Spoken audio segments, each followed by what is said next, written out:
بسم الله الرحمن الرحيم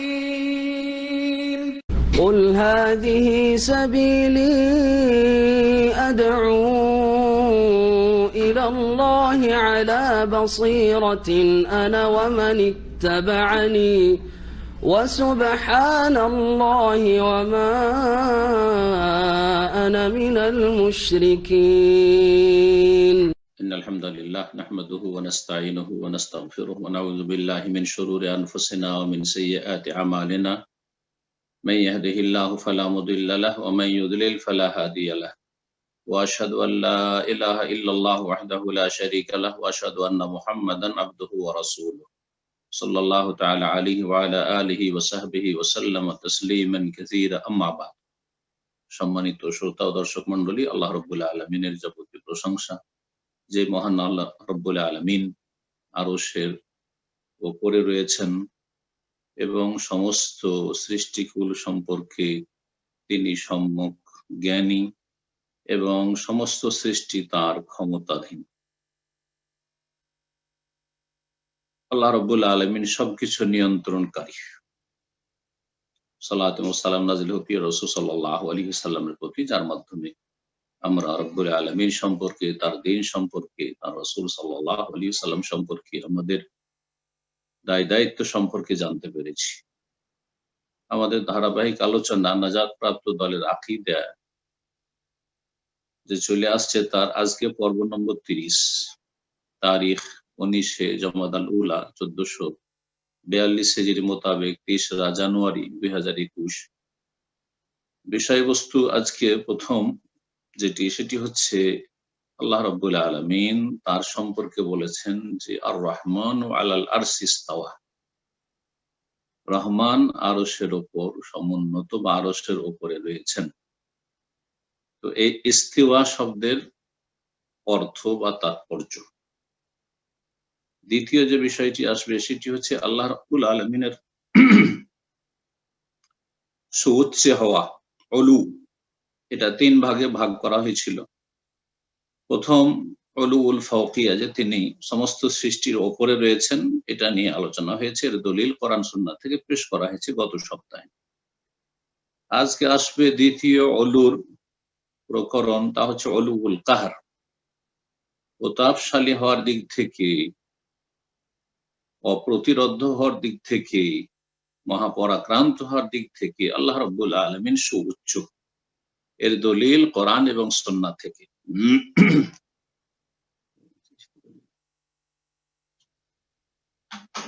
প্রথম দেখা যাক তাহলে ইস্তেওয়া সম্পর্কে। আল্লাহ রাব্বুল আলামিন সম্পর্কে যে তিনি বলেছেন যে ইস্তাওয়া, বলছেন লেখক, মাজা কালা আইম্মাতুদ্দিন মিনাস সালাফিস সালিহ ফি মাসআলাতিল ইস্তিওয়া।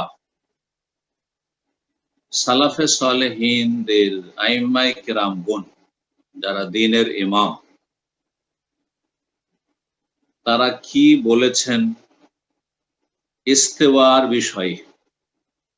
আল্লাহ রাব্বুল আলামিন যে আরশে সমুন্নত বা আরশের উপরে রয়েছেন, এই ইস্তেওয়া শব্দটি সেখানে আল্লাহ রাব্বুল আলামিন উল্লেখ করেছেন। 7টি আয়াতে কোরআনে কারীমে এমনটা রয়েছে। তো এই আয়াতগুলি এর আগে শোনানো হয়েছে এবং বলা হয়েছে যে কোন কোন আয়াতে কোথায় রয়েছে। এই ইস্তেওয়ার অর্থ সম্পর্কে সালাফ আইম্মায়ে কেরামগণ কি বলেছেন রাহিমাহুমুল্লাহু তাআলা ওয়া রাদিয়াল্লাহু আনহুম। সালাফ আমাদের যারা পূর্বসূরি, রাসূলুল্লাহ সাল্লাল্লাহু আলাইহি ওয়াসাল্লামের সাহাবায়ে কেরামগণ রিদওয়ানুল্লাহি তাআলা আলাইহিম আজমাইন, তাবেঈনগণ রাহমাতুল্লাহি আলাইহিম এবং তাবা তাবেঈন, স্বর্ণযুগের আইম্মায়ে কেরামগণ, তারা কি বলেছেন। কারণ কোরআন এবং সুন্নাহকে বুঝতে হবে, কোরআন এবং সুন্নাহর ব্যাখ্যা বিশ্লেষণ করতে হবে মানহাজে সালাফের অনুসরণে। অর্থাৎ সাহাবায়ে কেরামগণ কিভাবে এই আয়াত হাদিসগুলি বুঝেছেন, ইস্তেওয়ার আয়াতগুলির অর্থ কি বুঝেছেন তারা। তাবেঈনগণ ইস্তাওয়া, আল্লাহ যে আরশে, এই ইস্তাওয়া শব্দটির অর্থ কি বুঝেছেন তারা। তাবা তাবেঈন তারা কি বুঝেছেন, আবু হানিফা, শাফি, মালিক, আহমদ, আইম্মায়ে মুহাদ্দিসিন তারা কি বুঝেছেন। পরে যদি এমন কোন মত পেশ করা হয় যেটি সালাফ সালেহিনের যেটি বুঝ, তারা যেটা বুঝেছেন তার বিপরীত হয়, তার পরিপন্থী হয়, সেটা পরিত্যাজ্য, সেটা ছুঁড়ে ফেলে দিতে হবে। সালাফগণের তাফসীর পেশ করা হবে, ব্যাখ্যা পেশ করা হবে ইস্তাওয়ার। আল্লাহ আরশে এর অর্থ কি? ইস্তাওয়ার। খালাফ যারা পরবর্তীকালে যারা এসছে তারা এর অর্থের বিকৃতি ঘটিয়েছে, অপব্যাখ্যা করেছে, তাউইল করেছে বা তাহরিফ করেছে। তারা ইস্তাওয়া মানে ইস্তাওলা করেছে। ইস্তাওলা মানে তিনি ক্ষমতায় আসলেন। যেমন আমরা আমাদের ভাষায় বলে থাকি, কেউ যদি শাসন ক্ষমতা হাতে নিতে পারে, অমুক ব্যক্তি সিংহাসনে বসেছেন, অমুক ব্যক্তি দেশের শাসন ক্ষমতায় বসেছেন। বসেছেন মানে বসার অর্থ নয়, ক্ষমতা দখল করার অর্থ। ক্ষমতা নিজের হস্তগত কথার অর্থ আমরা বুঝে থাকি, হস্তগত হওয়ার অর্থে বুঝে থাকি। এই অর্থ করেছে যারা অপব্যাখ্যা করেছে, তারা ইস্তাওয়া মানে ইস্তাওলা, এটি বিভ্রান্তি। তার মানে আল্লাহ রাব্বুল আলামিন যখন বলবে যে আল্লাহ ক্ষমতা নিয়েছেন, তার আগে কি আল্লাহ তাহলে ক্ষমতায় ছিল না? সব তার সৃষ্টি। অথবা তার মানে কি এর আর একটা দিক হচ্ছে যে আল্লাহ রাব্বুল আলামিন যখন বলে আল্লাহ ক্ষমতা নিয়েছেন, ইস্তাওয়া মানে ওপরে, আরশের ওপরে তিনি উঠেছেন, এই অর্থ যখন নেবে না, তখন তারা আল্লাহ রাব্বুল সম্পর্কে বলছেন না, আল্লাহর কোন দিক বলা যাবে না যে আল্লাহ ওপর দিকে আছে। জি, লা ইউহাদ্দু, তাদের ধারণা ওয়ালা ইউতাসাওয়ারু তাআলা আনিল জিসমি ওয়াল জিহা, এগুলি আশআরি মাতুরিদি আকীদা, আহলুল কালামদের আকীদা আমাদের দেশে শেখানো হয়েছে মাদ্রাসায়, যে আল্লাহ রাব্বুল আলামিনকে যেমন আয়ত্ত করা যায় না, তার সম্পর্কে ধারণা করা যায় না, হক আর বাতিলকে একাকার করে দিয়েছে। ঠিক আছে এটি, কিন্তু তারপরে তাআলা আনিল জিসমি ওয়াল জিহা, তিনি দেহ থেকে সূর্যে, ঠিক আছে, এটাও ঠিক আছে। আল্লাহ রাব্বুল সম্পর্কে দেহ বলা যাবে না, বডি বলা যাবে না, শরীর বলা যাবে, আল্লাহর শরীর বলা যাবে না, কারণ কোরআন সুন্নাহ এই কথাগুলি আসেনি। আমরা এগুলি থেকে বেঁচে থাকবো, যেটা আল্লাহ বলেননি আমরা নিজে থেকে বলবো না। ওয়ানিল জিহাতে, দিকও বলা যাবে না, আল্লাহ দিকের ঊর্ধ্বে, মানে আল্লাহ কোন দিকে না কিছু বলা যাবে না, উপর দিকে এটা বলা যাবে না। এগুলো হচ্ছে গুমরাহি। কোত্থেকে আসলো? যখন ইস্তাওয়া মানে ইস্তাউলা, তিনি ক্ষমতা হাতে নিয়েছেন, আল্লাহ ওপরে উঠেছেন আরশের, এ কথা যখন তারা এ অর্থ করে না, তখন এটা তারা বিশ্বাসও করে না। এ হচ্ছে খালাফদের পরবর্তীকালের মুসলিম অসংখ্য উলামায়ে কেরামদের, যারা আশআরি মাতুরিদি আকীদায় বিশ্বাসী, আর সেটাকে অনেকে আহলে সুন্নাতের আকীদা মনে করে, যে তারাও আহলে সুন্নাত। আসমা সিফাতের ক্ষেত্রে, তাওহীদুল আসমা সিফাতের ক্ষেত্রে তারা আহলে সুন্নাত নয়, তারা আহলে বিদআত, তারা হচ্ছে বিদআতপন্থী, তারা হচ্ছে আহলুদ দালাল, জি, তারা পথভ্রষ্ট। তো ইস্তাওয়ার অর্থ কি বা ইস্তাওয়া সম্পর্কে সালাফে সালেহিন কি বলেছেন? বলছেন কওলুহুম বিআজমাইহিম রাহিমাহুমুল্লাহ তাআলা, তাদের সবার একই কথা, সালাফগণ সবাই এক কথায় বলেছেন ইস্তাওয়া সম্পর্কে। এখানে ইস্তাওয়া, আল্লাহ যে আরশে ইস্তাওয়া, এটা কেমন ব্যাখ্যা করেছেন, কিন্তু শাব্দিক অর্থটা তার আগে করে দিই, যেটা এখানে লেখক উল্লেখ করেন। ইস্তাওয়া মানে কি? ইস্তাওয়া সম্পর্কে সালাফ থেকে যে উক্তিগুলি এসেছে, সেগুলি একটি অর্থ এসেছে ইস্তাওয়া মানে আলা, ওপরে উঠেছেন, আলা আলায়ান, এখান থেকে আল আলা, আল আলী, এগুলি আল্লাহর নাম, গুণবাচক। আরেকটি হচ্ছে ইরতাফা, ইরতাফা ওপরে উঠেছে, ইরতাফা। আর একটি হচ্ছে সায়েদা, সউদ, ওপরে উঠা বা ওপরে চড়া। 4 নম্বর হচ্ছে ইস্তাকাররা, ইস্তাওয়া আলাল আরশ মানে ইস্তাকাররা আলাল আরশ, আরশের উপর স্থির হয়েছেন, চড়েছেন, উঠেছেন, আরশের উপরে হয়েছেন। তো এই অর্থগুলি শাব্দিক অর্থ, এগুলো লগাবি মানা, লগাবি মানে শাব্দিক অর্থ। এই ইস্তেওয়া আল্লাহ রাব্বুল আরশের উপরে উঠেছেন, সমুন্নত হয়েছেন। আল ইস্তেওয়া সম্পর্কে সবাই কি বলেছেন সালাফগণ? আল ইস্তেওয়া গায়রু মাজহুল বা আল ইস্তেওয়া মালুম।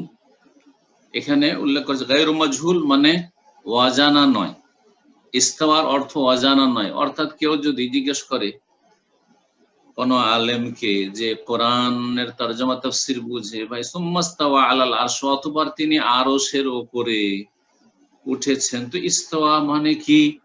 বলবেন এই কথা বলার অধিকার না যে ইস্তেওয়া মানে জানি না, জানি না বলার অধিকার নেই। কারণ আরবি ভাষা, আর আরবিতে ইস্তেওয়া কাকে বলে আরবরা তাদের মাতৃভাষায় সেটা জানাশোনা, অজানা নয়। তাই বলছেন আল ইস্তেওয়া গায়রু মাজহুল, ইস্তেওয়া শব্দটি অজানা নয়, অজ্ঞাত নয়।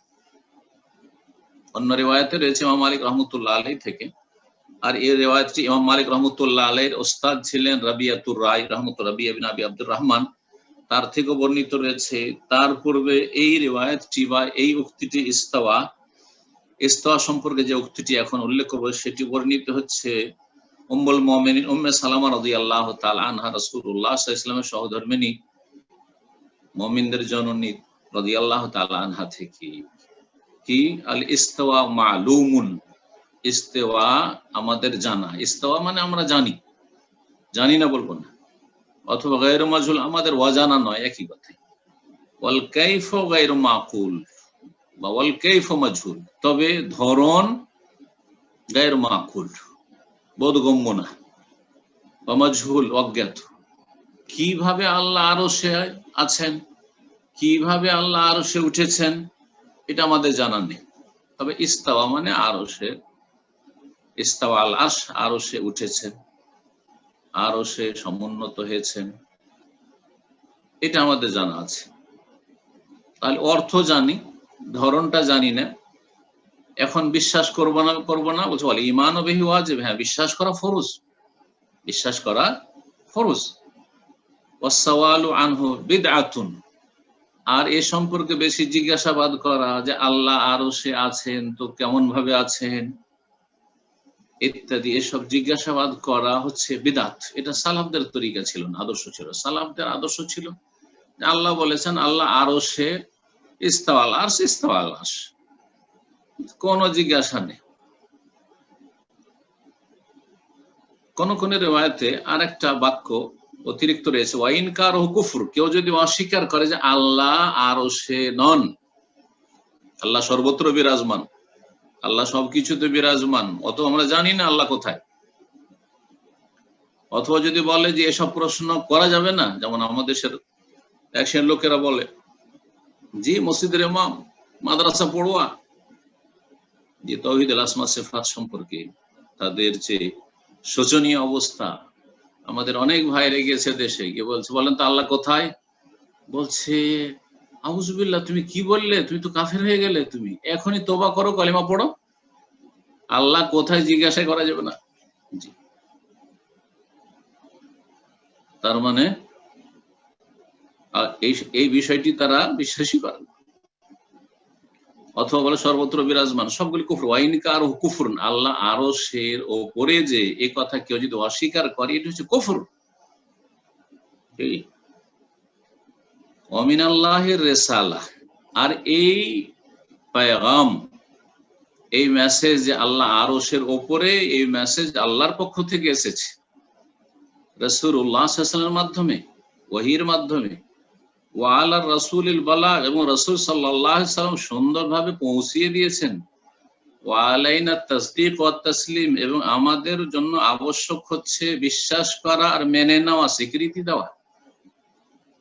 রাসূলের দায়িত্ব পৌঁছে দেওয়া, আমাদের দায়িত্ব মেনে নেওয়া এবং বিশ্বাস করা। আর আল্লাহ রাব্বুল আলামিনের কাজ হচ্ছে আল্লাহ মেসেজ পাঠিয়েছেন, জি, রিসালাত পাঠিয়েছেন। ওয়াহাকাযা কওলুহুম ফি জামি আয়াতিল আসমা ওয়াস সিফাত ওয়া আহাদিসিহা। আর এই রকমের সালাফগণ যতগুলি আল্লাহ রাব্বুল আলামিনের নাম এবং গুণাবলী রয়েছে, আসমা সিফাত সবগুলি সম্পর্কে একই কথা বলেছেন। যেমন আল্লাহ রাব্বুল আলামিন প্রথম আকাশে নেমে আসেন, নুজুল, জি, নজুল, নেমে আসা। নজুল মানে জানি, অবতরণ করা। কেমন করে নেমে আসেন জানি না, অজ্ঞাত। বিশ্বাস করা ফরজ। এই সম্পর্কে বেশি জিজ্ঞাসাবাদ করা, বাড়াবাড়ি করা হচ্ছে বিদআত, আর অস্বীকার করা হচ্ছে কুফর। এই মর্মে যত আয়াত এবং হাদিস রয়েছে সবগুলি সম্পর্কে সালাফগণ এইরকমই বলেছেন। তারা তসলিম করেছেন, বিশ্বাস করেছেন, আত্মসমর্পণ করেছেন। তসলিম, তাদের নীতি ছিল তসলিম, মেনে নেওয়া, কোরআন সুন্নাহ যা এসেছে যেইভাবে এসেছে ওইভাবে মেনে নেওয়া। পক্ষান্তরে যারা পরবর্তীকালের ওলামারা এসে আশায়েরা আর মাতুরিদিয়া অথবা মুতাজিলা, তাদের কাছে তাউইল করা। তাউইল করা মানে তসলিম নয়, মেনে নেব না, আমরা আমাদের মতো ব্যাখ্যা করব, অপব্যাখ্যা করা, তাহরিফ করা, অর্থের বিকৃতি ঘটানো। কোরআন কারিমে যেমন সূরা আলে ইমরান আয়াত নম্বর 7 আল্লাহ বলেছেন আমান্না বিহি, আমরা এই সমস্ত বিশ্বাস করি, কুল্লুম মিন ইনদি রাব্বিনা, এবং এই সমস্ত বিষয়গুলি আমাদের রবের পক্ষ থেকে এসেছে। আল্লাহর হাত আমরা জানি, ইয়াদুন মানে হাত হয়, হাত জানি তো আল্লাহর হাত আছে, ধরন জানা নেই। বিশ্বাস করা ফরজ, বেশি জিজ্ঞাসাবাদ করা হচ্ছে বিদআত, আর অস্বীকার করা কুফর। এইভাবে প্রত্যেকটি আল্লাহর সিফাত সম্পর্কে, এরকম আল্লাহর চেহারা সম্পর্কে। সূরা আলে ইমরান আয়াত নম্বর 52 তে আল্লাহ বলেছেন আমান্না বিল্লাহ, মুমিন বান্দারা বলবে আমরা আল্লাহর প্রতি বিশ্বাস করেছি। আল্লাহর প্রতি বিশ্বাস মানে আল্লাহর প্রতি যেমন বিশ্বাস, সত্তার প্রতি, জাতের প্রতি, তেমন তার নামগুলির প্রতি, তার গুণাবলীর প্রতি, তার রুবুবিয়াতের প্রতি, তার উলুহিয়াত ইবাদত বন্দেগীর প্রতি, তার আদেশ নিষেধের প্রতি, তার বিধানের প্রতি আমরা বিশ্বাসী। ওয়াশহাদ, এবং সাক্ষী থেকেও বিআন্না মুসলিমুন, যে আমরা মুসলিম, আত্মসমর্পণকারী। এরপরে দ্বিতীয় যে বিষয়টি বলছিলাম, উলুউল কাহর, আল্লাহ রাব্বুল আলামিন যে ওপরে, সমস্ত সৃষ্টির ঊর্ধ্বে, এই সমস্ত সৃষ্টির ঊর্ধ্বে ফৌকিয়াত, ওপরে হওয়ার দিক থেকে, আরেকটি হচ্ছে কাহরের দিক থেকে, প্রতাপশালী হওয়ার দিক থেকে। জি, ওপরে থাকা কথাটি, অমুক আমার ওপরে, সেটা ওপরে মানে আমি এই তলাতে আছি, তিনি আমার উপরে আছেন, অথবা আমার চাইতে উঁচা জায়গায় আছেন। এই ক্ষেত্রে আমরা ব্যবহার করে থাকি এই ভাষাটি। আর কেউ যদি তার প্রভাব, প্রতিপত্তি, প্রতাপের দিক থেকে যদি ওপরে হয়, যেমন আমরা বলি আরে ও ধরা ছোঁয়া বাইরে, সে আমাদের অনেক ওপরে, সে আমাদের অনেক সিনিয়র, ওপরে, এই ওপরে শব্দগুলি ব্যবহার করি। তার মানে ওপরে তার প্রভাবের দিক থেকে, ক্ষমতার দিক থেকে, তার অপ্রতিরোধ্য হওয়ার দিক থেকে, তার কোনো প্রতিদ্বন্দ্বী নেই, তিনি প্রতাপশালী, এই দিক থেকে। তো আল্লাহ রাব্বুল আলামিনের একটি উলু হচ্ছে উলুল কাহর, প্রতাপশালী হওয়ার দিক থেকে তিনি আল আলী, সুউচ্চ সুমহান, আল আলা। কোরআনে কারীমের দলিল কি বলছেন যে আদিল্লাতুহু কাসীরা মিনহা, কোরআনে কারীমে অনেক দলিল রয়েছে যে আল্লাহ রাব্বুল আলামিন তার প্রতাপের দিক থেকে, তার মহাপরাক্রান্ত হওয়ার দিক থেকে সুউচ্চ সুমহান। কাউলুহু তাআলা, যেমন মহান আল্লাহর বাণী, ওয়া হুয়াল কাহিরু ফাওকা ইবাদিহি, আল্লাহ রাব্বুল আলামিন তার সমস্ত বান্দা মানে সমস্ত সৃষ্টির উপর তিনি আল কাহির, মহাপ্রতাপশালী। সূরা আনআম আয়াত নম্বর 18। আল কাহির এই শব্দটি এর আগে বলেছি যে 2 জায়গায় কোরআনে কারীমে এসেছে। আর আল কাহ্হার আল্লাহ রাব্বুল আলামিনের নাম, এটি এসেছে 6 জায়গায়, 6টি আয়াত। সূরা আনআমের 18 এবং 61 নম্বর আয়াতে ওয়া হুয়াল কাহিরু ফাওকা ইবাদিহি। আর আল কাহ্হার নামটি সূরা রাদের আয়াত নম্বর 9, সূরা ইউসুফের আয়াত নম্বর 39 এবং সূরা রাদের আয়াত নম্বর 16, সূরা ইব্রাহিম 48, সূরা সাদ 65, সূরা জুমার 4 আয়াত নম্বর 4 এবং সূরা গাফির, যার অপর নাম মুমিন, আয়াত নম্বর 16। এতগুলি আয়াতে আল্লাহ রাব্বুল আলামিনের এই গুণটি আল কাহির বা আল কাহ্হার বর্ণনা করা হয়েছে। 6, 2, 8, আল কাহার 6টি আয়াতে আর আল কাহির 2টি আয়াতে। ওয়া হুয়া মুতাযাম্মিন লিউলুল কাহরি ওয়াল ফাওকিয়া, এই যে আয়াতটি ওয়া হুয়াল কাহির ফাওকা ইবাদি, তিনি আল্লাহ আল কাহির প্রতাপশালী, ফাওকা ইবাদ তার বান্দাদের উপর। এই আয়াতটি যেমন শামিল উলুল কাহরকে, তেমন উলুল ফাওকিয়া, 3 রকমের উলু, আল্লাহর সুউচ্চ হওয়া 3 দিক থেকে। তার একটি হচ্ছে ওপরে হওয়ার দিক থেকে, তো ফাওকা ইবাদ তার বান্দাদের ওপরে বলা হয়েছে, তিনি উপরে। আর আরেকটি হচ্ছে বলা হয়েছে যে তিনি উলুল কাহার, প্রভাব প্রতিপত্তি প্রতাপশালী হওয়ার দিক থেকে বা মহাপরাক্রান্ত হওয়ার দিক থেকে তিনি সুউচ্চ সুমহান। যেমন মহান আল্লাহর বাণী 3টি আয়াত বা এই আল কাহার সম্পর্কে 3টি আয়াত নিয়ে এসছেন, আর তারপরে অন্য অন্য আয়াতগুলো নিয়ে এসছেন যেগুলি এই অর্থ বহন করে। বলছেন মহান আল্লাহ সুবহানাহু, আল্লাহ পাক পবিত্র, তার পবিত্রতা ঘোষণা করি। হু আল্লাহ, তিনি আল্লাহ, আল ওয়াহিদ একক, আল কাহার তিনি মহাপ্রতাপশালী মহাপরাক্রান্ত।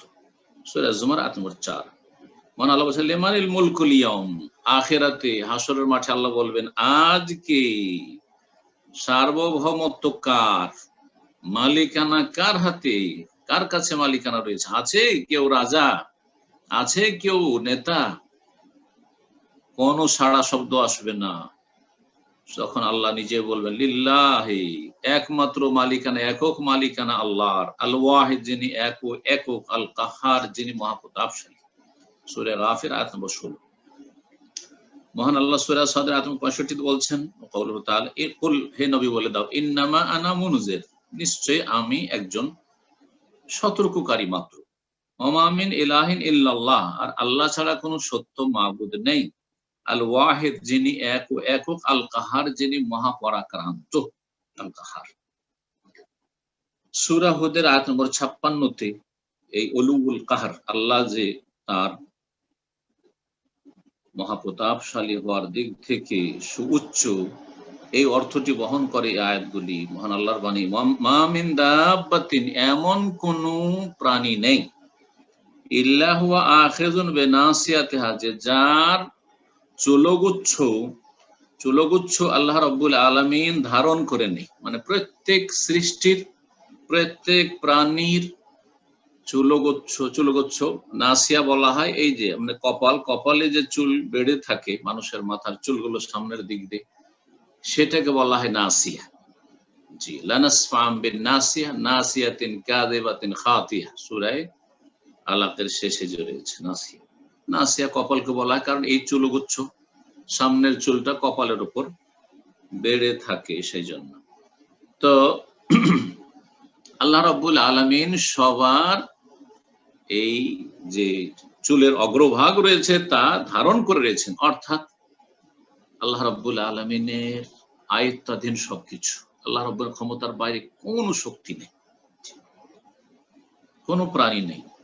ওয়াকাউলুহু তাআলা, মহান আল্লাহর বাণী, ইয়া মাশারাল জিন্নি ওয়াল ইনস, হে জিন এবং মানুষের দল, ইনিস্তাতাতুম আন তানফুযু মিন আকতারিস সামাওয়াতি ওয়াল আরদ, তোমরা যদি পারো, ক্ষমতা রাখো যে আকাশসমূহ এবং পৃথিবীর সীমানা অতিক্রম করবে, ক্ষমতা আছে যে আল্লাহর জমিন আর আসমানের সীমানা অতিক্রম করে জমিনের বাইরে চলে যাব, পৃথিবীর বাইরে চলে যাব, আকাশের বাইরে চলে যাব, এই আকাশ এবং এই জমিনেই থাকবো না। ফানফুযু, তাহলে তোমরা অতিক্রম করো দেখি, অন্য কোনো কোথাও চলে যাও। লা তানফুযুনা ইল্লা বিসুলতান, ক্ষমতা ছাড়া তোমরা অতিক্রম করতে সক্ষম হবে না। আর এই ক্ষমতা নেই, এই ক্ষমতা আল্লাহ কোন সৃষ্টিকে দেন। সূরা রহমান আয়াত নম্বর 33। ওয়াগায়রা যালিকা মিনাল আয়াত, এছাড়াও অনেক আয়াত কোরআনে কারীমে রয়েছে যেগুলি প্রমাণ করে যে আল্লাহ রাব্বুল আলামিন হচ্ছেন মহাপরাক্রান্ত, তিনি হচ্ছেন মহাপ্রতাপশালী, তার ক্ষমতার বাইরে কোনো শক্তি যেতে পারে না। এখন সুন্নাহ থেকে, হাদিস থেকে দলিল কি? বেশ কিছু হাদিস নিয়েছেন। মা দালিলু যালিকা মিনাস সুন্নাহ, আল্লাহ রাব্বুল আলামিন যে প্রতাপশালী হওয়ার দিক থেকে সুউচ্চ সুমহান, এর দলিল সুন্নাহ থেকে কি বলছেন? আদিল্লাতু মিনাস সুন্নাতি কাসীরা, এর দলিল হাদিসে অনেক রয়েছে, তার মধ্যে কয়েকটি হাদিস এখানে শোনাচ্ছি। বলছেন মিনহা কাউলুহু সাল্লাল্লাহু, তার মধ্যে একটি নবী সাল্লাল্লাহু আলাইহি ওয়াসাল্লাম বাণী, আউযু বিকা মিন শাররি কুল্লি দাব্বা, হে আল্লাহ আমি আশ্রয় গ্রহণ করছি তোমার, আউযু বিকা মিন শাররি কুল্লি দাব্বা, প্রত্যেক প্রাণীর অনিষ্ট থেকে, আনতা আখিযুন বিনাসিয়াতিহা, যে সমস্ত প্রাণীর তুমি মাথার অগ্রভাগ ধারণ করে রয়েছে বা মাথার অগ্রভাগের চুল ধারণ করে রয়েছে, অর্থাৎ তোমার ক্ষমতার বাইরে কোনো প্রাণী নেই। এই সমস্ত প্রাণীর যে অনিষ্ট খারাপ দিক রয়েছে, এই খারাপই থেকে আমি তোমার আশ্রয় গ্রহণ করি, যাতে করে কোনো প্রাণী আমার ক্ষতি না করতে পারে, না মানুষ, না জিন, না অন্য কোনো হিংস্র পশু, আর না কোনো সাপ বিচ্ছু বা কোনো শত্রু, কোনো শক্তি যেন ক্ষতি না করতে পারে। আমি তোমার আশ্রয় গ্রহণ করছি। এই আখিযুন বিনাসিয়াতি, আল্লাহ ধারণ করে রয়েছেন প্রতিটি প্রাণীর চুলগুচ্ছ। এই হাদিস আবু হুরায়রা রাদিয়াল্লাহু তাআলা আনহু বর্ণনা করেছেন। হাদিস সহিহ মুসলিম, আবু দাউদ, ইবনে মাজাহ রয়েছে, হাদিস সহিহ। দ্বিতীয় হাদিস, নবী সাল্লাল্লাহু আলাইহি সাল্লামের দোয়া, আল্লাহুম্মা ইন্নী আবদুকা, হে আল্লাহ আমি তোমার বান্দা, ওয়া ইবনু আবদিকা, তোমার বান্দার সন্তান, মানে আমার মাতা পিতাও তোমার বান্দা দাস দাসী, ওয়া ইবনু আমাতিকা, তোমার দাসীর সন্তান, আমার মাও তোমার দাসী, আমি নিজেও তোমার দাস গোলাম, আর তোমার গোলাম তোমার গোলামের বান্দা, এবং তোমার দাসীর দাসীর সন্তান। নাসিয়াতি বিয়াদিক, আমার চুলগুচ্ছ বা আমার মাথার অগ্রভাগ তোমার হাতে রয়েছে, মানে সমস্ত কিছুকে তুমি ধারণ করে রয়েছে, আমাকেও তুমি ধারণ করে রয়েছে। নাসিয়াতি বিয়াদিক, আল্লাহ তোমার হাতেই রয়েছে আমার চুলগুচ্ছ। মাদিন ফিয়া হুকমুক, এবং আমার ব্যাপারে তোমার চূড়ান্ত ফয়সালাই চূড়ান্ত, তুমি যেটা ফয়সালা করবে সেটাই হবে, তার বিপরীত কিছু হতে পারে। আদলুন ফিয়া কাদাউক, এবং তোমার চূড়ান্ত ফয়সালা আমার ব্যাপারে যা কিছু হয় বা হচ্ছে হবে, তা হচ্ছে সুবিচার, ন্যায় ভিত্তিক, কোন অবিচার নয়। আল হাদিস, এই হাদিসের বাকি অংশটুকুতে যে দোয়া রয়েছে, আসআলুকা বিকুল্লি ইসমিন হুয়া লাকা সাম্মাইতা বিহি নাফসাক আও আল্লামতাহু আহাদাম মিন খালকি আও আনজালতাহু ফি কিতাবিক আও ইস্তাসারতা বিহি ফি ইলমিল গায়বি ইনদাক আন তাজআলাল কুরআনা রাবিয়া কলবি ওয়া নূরা সাদরি ওয়া জিলাআ হুজনি ওয়া যাহাবা হাম্মি। এই হচ্ছে দোয়া। এই হাদিসটি সম্পর্কে মুহাদ্দিসিনদের ইখতিলাফ রয়েছে, হাদিস সহিহ বা হাসান না যায়ীফ। হাদিস মুসনাদ আহমদে রয়েছে, তবে হাদিসের সনদে দুইজন বর্ণনাকারী রয়েছে যারা দুর্বল, যার ফলে হাদিসটিকে যায়ীফ বলা হয়েছে। দোয়ার এই হাদিসটিকে যায়ীফ বলা হয়েছে।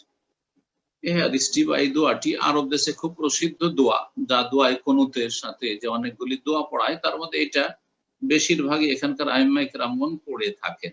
দোয়ার অর্থ খুব সুন্দর। এক কথায় দোয়াতে নাসিয়াতি বিয়াদিক, আল্লাহ তোমার হাতে রয়েছে আমার মাথার অগ্রভাগের চুল। তৃতীয় দলিল বা হাদিস, নবী সাল্লাল্লাহু আলাইহি ওয়াসাল্লামের বাণী দোয়ায়ে কুনুতে, আল্লাহুম্মা ইহদিনি ফিমান হাদাইত ওয়া আফিনি ফিমান আফাইত ওয়া তাওয়াল্লানি ফিমান তাওয়াল্লাইত ওয়া বারিক লি ফিমা আতাইত ওয়া কিনি শাররা মা কাযাইত ফা ইন্নাকা তাকদি। বলছেন এখানে সংক্ষেপ করে, ইন্নাকা তাকদি, আল্লাহ তুমি চূড়ান্ত ফয়সালা করো, ওয়া লা ইউকযা আলাইক, তোমার বিরুদ্ধে কেউ ফয়সালা করতে পারে না, ইন্নাহু লা ইয়াযিল্লু মান ওয়ালাইত, তুমি যার সাথে মিত্রতা রাখো, যাকে তুমি ভালোবাসো, তাকে কেউ লাঞ্ছিত করতে পারে না। ওয়ালা ইয়াইজু মান আদাইত, আর যাকে তুমি শত্রু মনে করো যে তোমার শত্রু, তাকে কেউ সম্মান দিতে পারে না। এই হাদিস নাসাইতে রয়েছে, আলী রাদিয়াল্লাহু তাআলা আনহু থেকে বর্ণিত, তিরমিজিতে রয়েছে হাসান বিন আলী রাদিয়াল্লাহু তাআলা আনহু থেকে বর্ণিত। কুনুতের বিতর সম্পর্কে এর চাইতে সহিহ হাদিস কিছু নেই। যেমন ইমাম তিরমিজি রাহমাতুল্লাহ আলাইহি বলেছেন, ওয়ালা নারিফ আনিন নবী ফিল কুনুতি ফিল বিতরি শাইআন আহসান মিন হাযা, বিতরের কুনুত সম্পর্কে এর চাইতে সহিহ হাদিস কিছু নেই। তার মানে আরেকটি কুনুত যে আমাদের হানাফি সমাজে খুব প্রসিদ্ধ, সেটাও হাদিসে রয়েছে, কিন্তু তার চাইতে এটা শক্তিশালী, এটি সবচাইতে ভালো হাদিস এই মর্মে। ইবনে মাজাহতে হাদিসটি রয়েছে, হাসান বিন আলী রাদিয়াল্লাহু তাআলা আনহুমা থেকে বর্ণিত। ওয়াগাইরা যালিকা কাসীর, এছাড়াও অনেক দলিল রয়েছে রাসূলুল্লাহ সাল্লাল্লাহু আলাইহি ওয়াসাল্লামের সুন্নতে কি সম্পর্কে?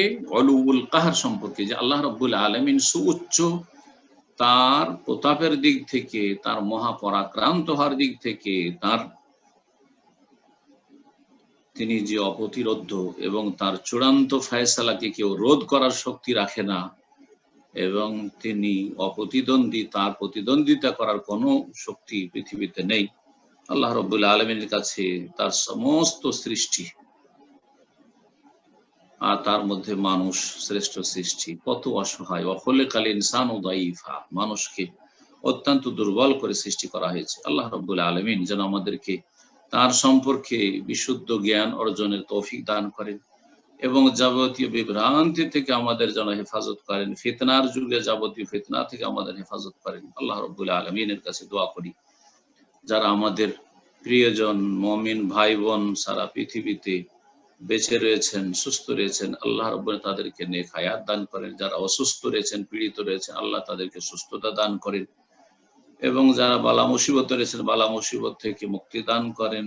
যারা আর্থিক সংকটে রয়েছেন, রুজিতে আল্লাহ বরকত দান করেন এবং যারা দুনিয়া থেকে চলে গেছেন তাদের আল্লাহ রাব্বুল আলামিন গুনাহ খাতা মাফ করেন, জান্নাতুল ফিরদৌস দান করেন এবং আমাদেরকে আল্লাহ রাব্বুল আলামিন তার রহমত দিয়ে যেন ঢেকে নেন। ওয়া সাল্লাল্লাহু ওয়া সাল্লাম আলা নবিয়িনা মুহাম্মদ ওয়া আলা আলিহি ওয়া সাহবিহি আজমাইন। জাযাকাল্লাহু খাইরান শেখ। সম্মানিত দিনী ভাই ও বোনেরা, এখনই আমাদের প্রশ্নোত্তর পর্ব শুরু হবে। তো প্রশ্নোত্তর পর্ব শুরু হওয়ার পূর্বে যারা প্রশ্ন করবেন তাদের উদ্দেশ্যে বলছি যে যখন আপনাদের নাম আমি মেনশন করব, আপনারা শুধু আপনাদের এলাকা বা দেশ যেখান থেকে আপনারা প্রশ্ন করতেছেন সেটা মেনশন করার পরেই প্রশ্ন করে যাবেন, কারণ সময় যতটা সম্ভব আমরা কাজে লাগানোর চেষ্টা করব। অনেক ব্রাদার সিস্টার লাইনে আছেন যারা প্রশ্ন করার জন্য অপেক্ষা আছেন, আসুন আমরা সকলে সুযোগ করে দিই তাদেরকে প্রশ্ন করার জন্য। আর একটা করে অবশ্যই প্রশ্ন করব, একের অধিক প্রশ্ন করবো না ইনশাআল্লাহ। তো আজকে শুরুতেই প্রশ্ন করবেন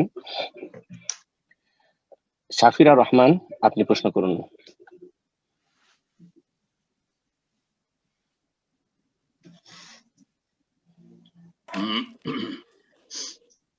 আসসালামু আলাইকুম শেখ। ওয়ালাইকুম আসসালাম ওয়া রাহমাতুল্লাহি ওয়া বারাকাতুহু। জি ভালো আছেন? আমি নিউ ইয়র্ক থেকে কল করছি। আলহামদুলিল্লাহ। জি আমার প্রশ্ন হচ্ছে যে আমার মানে যাকাত নিয়ে, সেটা হচ্ছে যে আমরা তো জানি যে যদি আপনার কোনো বাড়ি থাকে বা অ্যাপার্টমেন্ট, সেখানে যদি আপনি থাকেন তাহলে ওইটার যাকাত দিতে হয় না, কিন্তু এটা যদি ভাড়ায় থাকে তাহলে কি পুরা বাড়িটার জন্য যাকাত দিতে হবে, না আমি যেই ভাড়া পাই সেটার যাকাত দিতে হবে? আমার এই প্রশ্নটা। ধন্যবাদ। যাকাতের বিধানে রয়েছে যে ব্যবসায় সামগ্রীতে যাকাত দিতে হবে, ব্যবসায় সামগ্রী। আর নিজের বসবাসের বাড়ি, স্থাবর সম্পদ বা জমি জায়গা, স্থাবর সম্পদ যেগুলি আবাদ করার জন্য অথবা বসবাসের জন্য একাধিক বাড়ি মানুষের থাকতে পারে। একটা বাড়িতে বাস করছে, অন্য বাড়িগুলো ভাড়া দিয়ে রেখেছে, কিন্তু সেই বাড়িটা আসলে ব্যবসায়ী সামগ্রী নয়, মানে কেনা বেচা করে না, সে রিয়েল এস্টেটের ব্যবসায়ী নয়। বাড়ি করে রেখেছে, হয় বাস করবো আর না হলে ভাড়া দিয়ে সেখান থেকে রোজগার করে খাবো, ইনকাম সোর্স। তাহলে সেই স্থাবর সম্পদে অর্থাৎ সেই বাড়িগুলিতে জাকাত লাগবে না। যে বাড়িটা মূল্য রয়েছে তাতে জাকাত লাগবে না। যে ভাড়াগুলি উঠে আসবে সেগুলি খেয়ে দিয়ে খরচ করে বছর পার হয়ে যদি বাঁচে তাহলে তাতে প্রতি বছর জাকাত দিয়ে যাবে। পক্ষান্তরে যদি বাড়ি তৈরি করা থাকে কেনা বেচার জন্য, যে বাড়ি তৈরি করে অনেকে আছে, বাড়ি তৈরি করে বিক্রি করে, বাড়ি কিনে রেখে দিয়েছে, পয়সা আছে, বাড়ি কিনেছে, আচ্ছা যখনই একটু দাম ভালো পাবো তখন বিক্রি করে দেবো, তাহলে এটা ব্যবসায়িক সামগ্রীর অন্তর্ভুক্ত খরচ যারা, সুতরাং তাতে জাকাত দিতে হবে। তো আপনার বাড়ি যেভাবে বললেন যে ভাড়া দিয়ে রেখেছেন, তাহলে সেই বাড়ির মূল যে মূল্য তাতে জাকাত নেই, কিন্তু যে ভাড়াটা উঠে আসছে সেই ভাড়া খেয়ে দিয়ে বেঁচে যায় তাহলে তাতে জাকাত দেবে। আর যদি না বাঁচে, ভাড়া আসছে প্রতি মাসে আর খেয়ে দিয়ে খরচ খরচা করে বছরের ভিতরে শেষ হয়ে যাচ্ছে, তাহলে আর কোনো জাকাত নেই। জি ইনশাআল্লাহ এই পর্যায়ে প্রশ্ন করবেন শাফিরা রহমান, আপনি প্রশ্ন করুন। শাফিরা বললেন তো মনে হয়। হ্যাঁ না শেখ, আসসালামু আলাইকুম। জি জি, এটা হচ্ছে আমার বোনের তরফ থেকে। ও তো ওই যে আসতে চায় না, কিন্তু আমাকে প্রশ্নটা করছে, আমি ওর ডিভাইস থেকে বলছি। সেটা হচ্ছে যে ওর প্রশ্ন হচ্ছে যে ওই যে আমরা যে জুম্মার আগে যে একটা নামাজ পড়ি মসজিদের ঢোকার পরে বা অজু কোন করি, নামাজ? এখন ওর কোশ্চেন হচ্ছে কোন নামাজ? তাহিয়াতুল মসজিদ। জি জি জি জি এবং এখন ওর কোশ্চেন হচ্ছে যে যারা মসজিদে যায় না, যে মহিলারা, তো তারা কি এটা বাসায় পড়তে পারবে এবং এই অজুটা করতে পারবে? তাহিয়াতুল ওযু, মহিলারা জি ওযু করে তাহিয়াতুল ওযুর নিয়ত পড়বে। মসজিদে যখন যায় না তো তাহিয়াতুল মসজিদ নেই। আর জুমার দিনে মহিলাদের বিশেষ কোনো সালাত নেই। যদি মসজিদে যায় পুরুষদের সাথে সালাত পড়ে তাহলে জুমার সালাত পড়বে, আর জুমার নিয়মে সালাতগুলি পড়বে আগে পরে। আর আসল হচ্ছে যে জুমা তাদেরও ফরজ নয়, সুতরাং বাড়িতে যদি মহিলারা সালাত পড়ে তাহলে জোহরের সালাত পড়বে। জোহরের সালাত যেমন রয়েছে, জোহরের আগে 4 রাকাত অথবা 2 রাকাত সুন্নাতে রাতেবা, আর পরে 4 রাকাত ফরজ পড়ার পরে 2 রাকাত সুন্নাতে রাতেবা বা 4 রাকাত হাদিস রয়েছে। আর তাহিয়াতুল মসজিদ যদি বা তাহিয়াতুল মসজিদে যাচ্ছে না, তাহিয়াতুল ওযু যদি পড়তে চায় আলাদা করে আলাদা পড়তে পারবে। আর যদি সে সুন্নত রাতেবায় তাহিয়াতুল ওযুর নিয়ত করে তাও চলবে। আশা করি বুঝতে পেরেছেন। হানাফি সমাজে বেশ কিছু বিদআত আছে, তার মধ্যে একটা হচ্ছে যে কাবলাল জুমার নামাজ। কাবলাল জুমার নামাজ বলে কিছু নেই। কাবলাল জুমার নামাজ মানে ওই জোহরের উপরে কিয়াস করে জোহরের আগে 4 রাকাত, সুতরাং জুমার আগে 4 রাকাত। এগুলি তাদের মন গড়া মাসআলা বা মন গড়া ফতোয়া আর ভুল আমল। আল্লাহ যেন সংশোধন করেন, তৌফিক দান করেন। আল্লাহুম্মা আমিন। এরপর যা প্রশ্ন করবেন জাহিদ হাসান, আপনি প্রশ্ন করুন। আসসালামু আলাইকুম সাহেব। বাংলাদেশ থেকে বাচ্চাদের বিভিন্ন ধরনের টিকা দেওয়া হয়, হাম, পোলিও, হেপাটাইটিস এগুলো। এখন এগুলো টিকা দেওয়া কতটুকু শরীয়ত সম্মত, আর এগুলো টিকা না দিলে বিভিন্ন রোগ হতে পারে এমন বিশ্বাস করাটা কি ঠিক হবে? জি, টিকা দেখেন, মেডিকেল সায়েন্স গত সপ্তাহে বলেছি যে এটা হচ্ছে তাজরিবা, পরীক্ষিত বিষয়।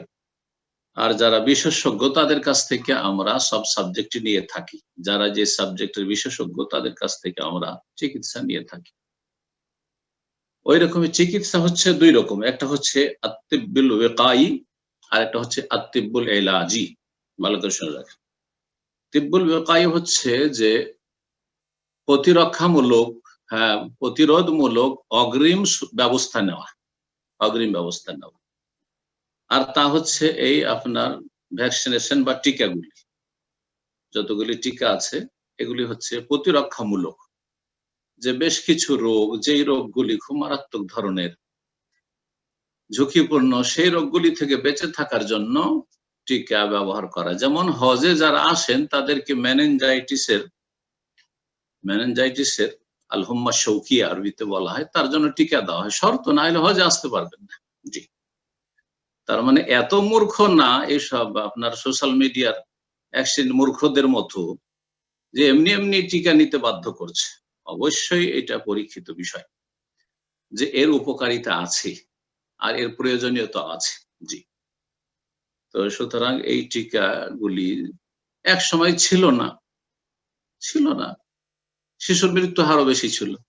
আজকে থেকে যারা আমাদের মতো বয়স পেয়েছে বা আমাদের চাইতে যারা বয়োজ্যেষ্ঠ, তারা ভালো করে জানে যে আজকে থেকে 50 বছর 60 বছর আগে শিশু মৃত্যুর হার অনেক বেশি ছিল। এখন শিশু মৃত্যুর হার অনেক কম, অনেক কম। তো এই টিকা নেওয়া জায়েজ, আর এটা আল্লাহর উপরে তাওয়াক্কুলের পরিপন্থীও নয়, বরং এটা তাওয়াক্কুলের অন্তর্ভুক্ত। হাদিসে রয়েছে সুব্যবস্থা নেওয়া, সতর্কতা অবলম্বন করা, সাবধান চলাফেরা করা, নিজেকে সুরক্ষিত স্থানে রাখা, এগুলি মিন কাদারিল্লাহ, এগুলি আল্লাহর পক্ষ থেকে নির্ধারিত তকদির।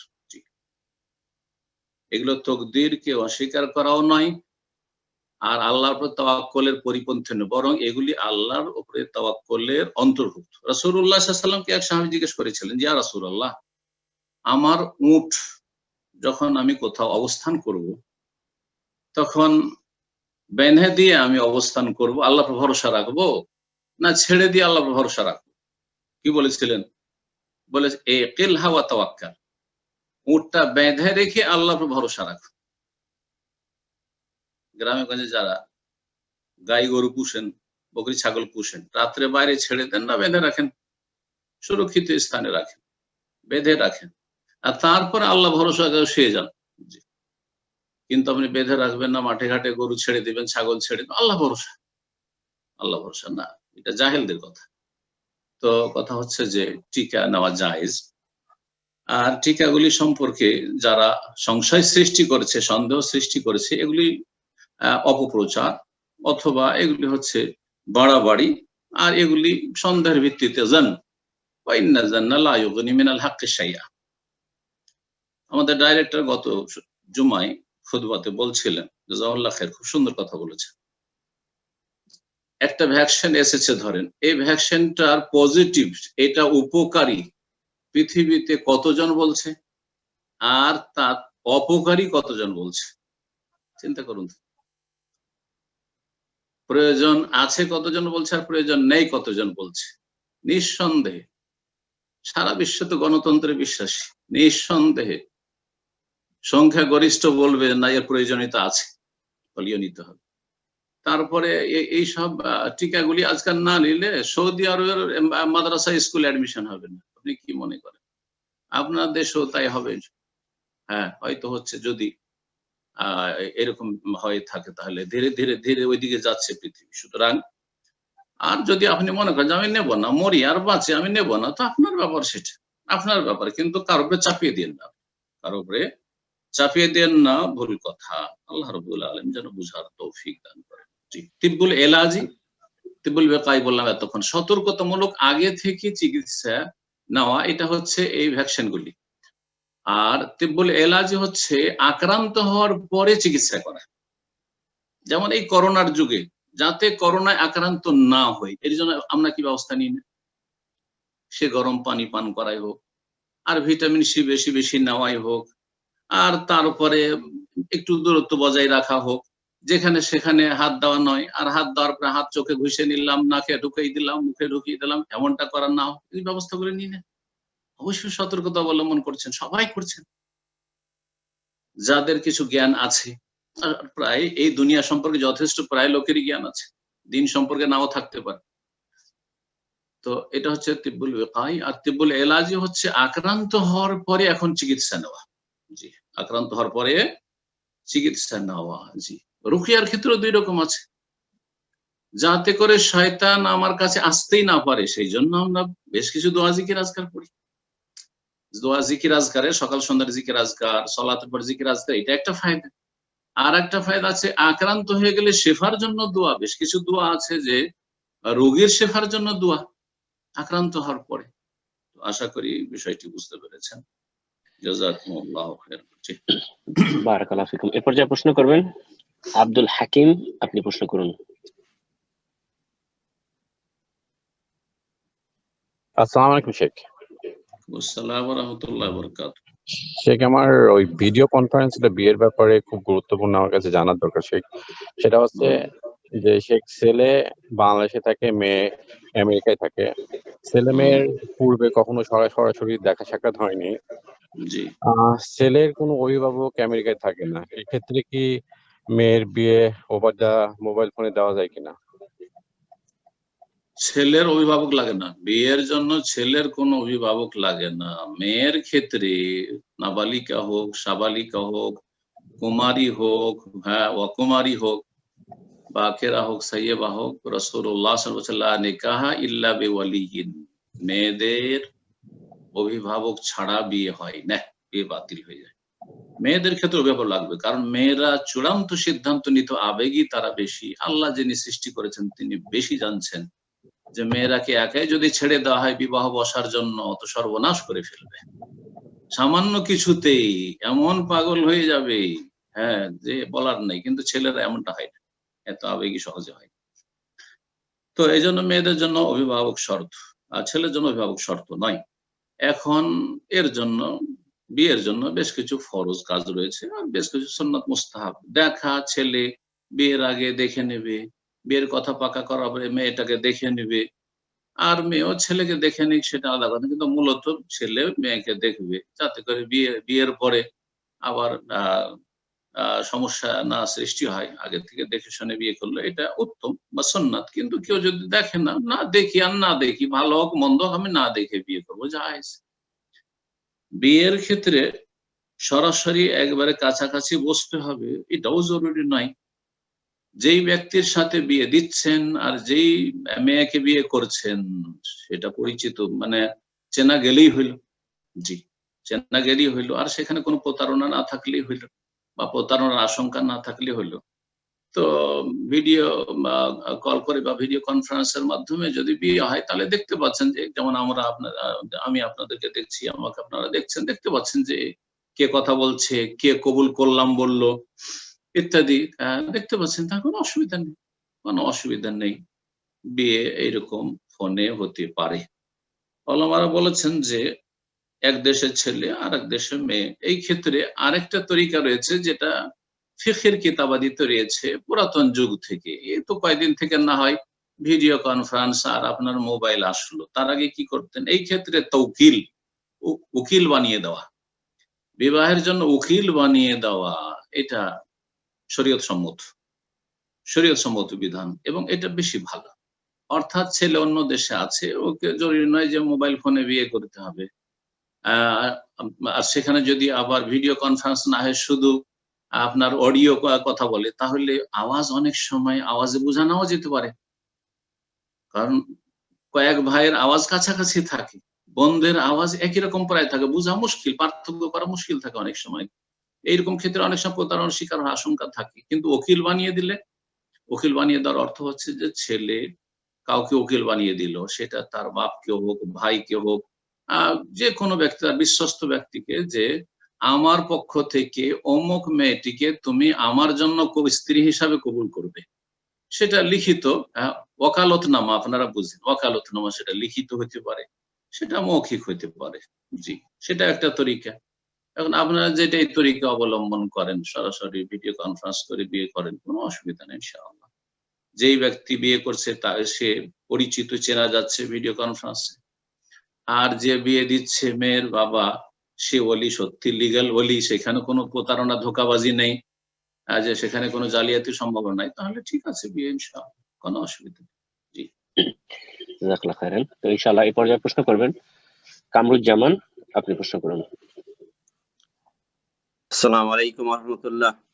আসসালামু ওয়া রাহমাতুল্লাহি ওয়া বারাকাতুহু। জি বলেন। নিউইয়র্ক থেকে বলছিলাম। জি জি, ভালো আছেন? জি আলহামদুলিল্লাহ শেখ। বারাকাল্লাহ, বলেন।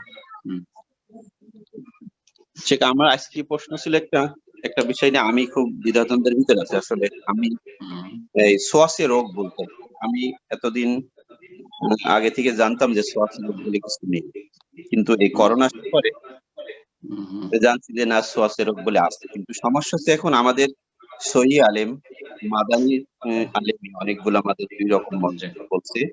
যেটা বলছে, কেউ বলছে সোয়াসে রোগ বলে কিছু নেই রাসূল সাল্লাল্লাহু আলাইহি ওয়াসাল্লামের এক হাদিসের আলোকে, আর কিছু আলেম বলছে যে সোয়াসে রোগ প্রতি সপ্তাহে ছোঁয়াচে। আলহামদুলিল্লাহ, করোনা চলে যাচ্ছে, আর এত যদি বাড়াবাড়ি করে তো আবার করোনা ফিরে আসবে।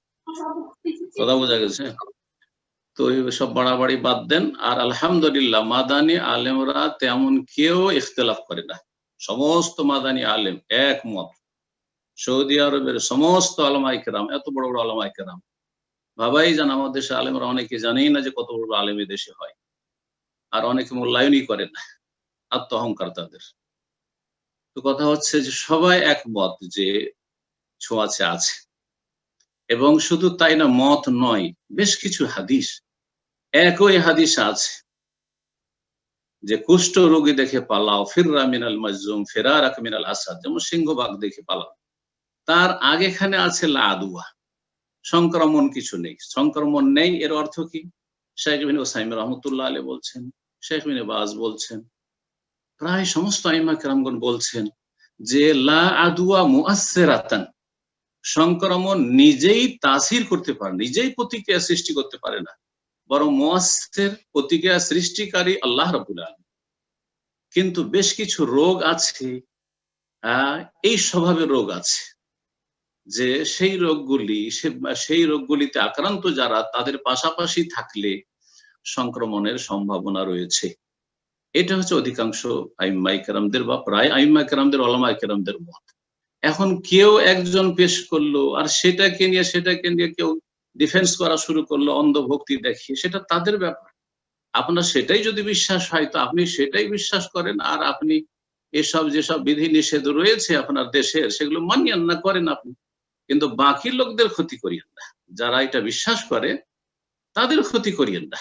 আপনি বিশ্বাস করিয়েন না, আপনার স্ত্রী ছেলে মেয়ে বিশ্বাস করে না, ক্ষোভ থাকেন, আপনি যান ক্ষোভ যেখানে সেখানে, আপনি যা পারবেন তাই করেন, কিন্তু কথা হচ্ছে সারা দুনিয়ার উপর আপনার এই ভুল কথা চাপিয়ে দিয়েন না। আশা করি বোঝা গেছে। আল্লাহু আ'লাম। জাযাকাল্লাহু খাইরান। তো ইনশাআল্লাহ এই পর্যায়ে প্রশ্ন করবেন সিদ্দিকুর, আপনি প্রশ্ন করুন।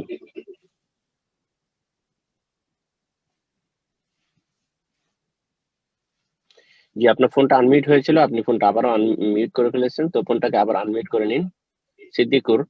এবং এন্ডিং এ আপনার বেশ কিছু নাম্বার দেখা যাচ্ছে লিস্টিং এ, আমরা নামগুলো সুন্দরভাবে এন্টার করার চেষ্টা করব। নেক্সট টাইমে ফুল নাম দেবেন। তো ইনশাআল্লাহ আমি আপনাকে পরবর্তীতে আবার সুযোগ করে দেব। এই পর্যায়ে প্রশ্ন করবেন মোহাম্মদ হুসাইন মাস্টার।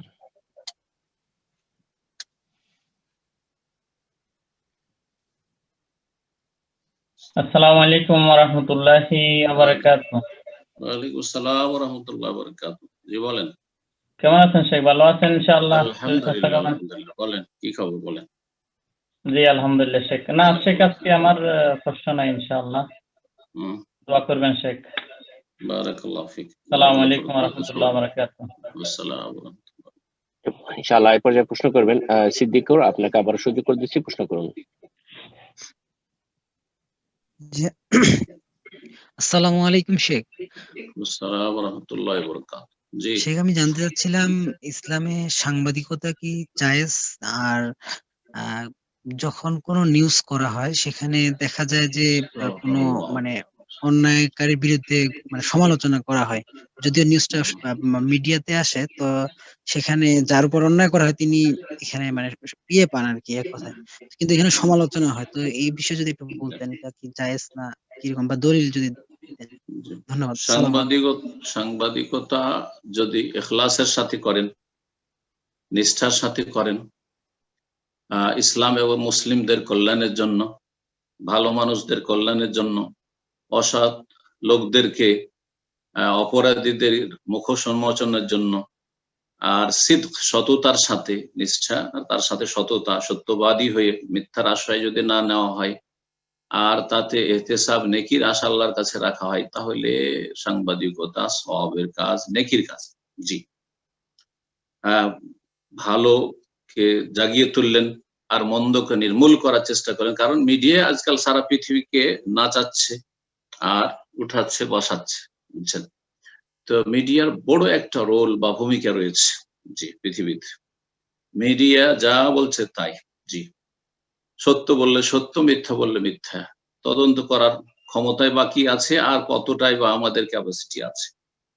আর এই সাংবাদিকতা এই ইখলাসের সাথে, সততার সাথে করলে সওয়াবের কাজ ইনশাআল্লাহ। আর যদি তাতে মিথ্যার আশ্রয় নেওয়া হয়, ইখলাস না থাকে, যদি দোষীকে নির্দোষী করা হয় আর নির্দোষীকে দোষী সাব্যস্ত করা হয়, ভালোকে মন্দ করে পেশ করা হয়, মন্দকে ভালো করে পেশ করা হয়, পাপের কাজ, অশ্লীলতা ছড়ানো হয়, তাহলে গুনাহর কাজ, গুনাহর কাজ। জি, তো আল্লাহ রাব্বুল আলামিন যেন মুসলিম সাংবাদিকদেরকে ইখলাসের সাথে, সততার সাথে এই সাংবাদিকতা পেশা চালিয়ে যাওয়ার তৌফিক দান করেন, এবং আল্লাহ রাব্বুল আলামিন তাদের জন্য রাস্তাকে প্রশস্ত করেন। আর যারা অসৎ চরিত্রের, আল্লাহ রাব্বুল আলামিন তাদেরকে যেন নির্মূল করেন, তাদেরকে লাঞ্ছিত করেন। জি, ইনশাআল্লাহ এই পর্যায়ে প্রশ্ন করবেন শেখ আসকার আলী, আপনি প্রশ্ন করুন। আসসালামু আলাইকুম রাহমাতুল্লাহ। স্যার কেমন আছেন? আসসালাম রাহমাতুল্লাহি ওয়া বারাকাতুহু। জি বলেন। জি, আমি সৌদি আরব রিয়াদ থেকে বলছি, আমার বাড়ি ইন্ডিয়া, পশ্চিমবঙ্গে, হুগলি জেলায়। মাশাআল্লাহ, বলেন। জি জি জি, আমার প্রশ্ন হলো যে আমার সন্তান এক মেয়ে, আমার ছেলেকে মদিনা ইউনিভার্সিটিতে পড়াবার নিয়ত আছে, দোয়া করবেন আল্লাহ যেন কবুল দিনের করুন, দায়ী আল্লাহ করতে পারি। কবুল আল্লাহ কবুল জি করুন জি, আমার ইনশাআল্লাহ। ছেলে এখন কোরআনের হেফজ চালু আছে আর একটা সহিহ আকীদা মাদ্রাসায় পড়াশোনা করে। তো মাশাআল্লাহ। ছোটবেলা থেকে কিভাবে গাইড করা যায় যে সেটা আমাদের মদিনা ইউনিভার্সিটিতে পড়াতে পারি, মানে গাইড কিভাবে কি করলে, এখন ছেলের বয়স এই 9 বছর। বুঝতে পারছেন? আর একটা কথা যে শেখ, আমার একটা ছেলে একটা মেয়ে, কিন্তু আমার স্ত্রীর কোনো শারীরিক রোগ নাই এবং ডাক্তারও বলেনি যে আর ছেলে নেওয়া যাবে না, কিন্তু আমার স্ত্রী নিতে চাইছে না। এই ক্ষেত্রে আমি অনেক বুঝিয়েছি, এমনকি দ্বিতীয় বিয়ে করারও ধুমকি দিয়েছি, তাও মানছে না। এই সম্বন্ধে পরামর্শ দেবেন। জাযাকুমুল্লাহ খাইর। আল্লাহ রাব্বুল আলামিন যেন তৌফিক দান করেন। যদি আপনার মধ্যে ইখলাস থাকে, আর ইখলাসের আল্লাহ তৌফিক দান করুক, আর আশা করি আছে, যার যত বেশি ইখলাস থাকবে আল্লাহ সে অনুযায়ী বরকত দান করবে।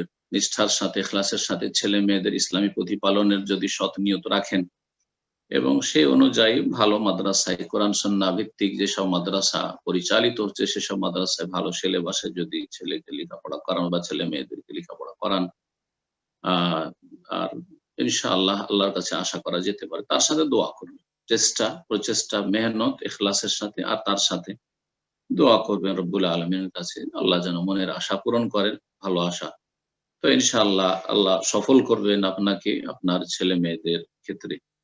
দ্বিতীয় যে বিষয়টি সেটা হচ্ছে যে স্ত্রী বাচ্চা নিতে চায় না, একটা ছেলে একটা মেয়ে আছে আর নিতে চাই না, এরা আল্লাহকে ভয় করে না। যে সব মহিলারা দুটোর বেশি বা তিনটের বেশি বাচ্চা নিতে চাই না, লিমিটেড করে দিতে চাই, আর তারা বিরোধ সৃষ্টি করে স্বামীর সাথে, তারা সীমা লঙ্ঘনকারী, জালেমা।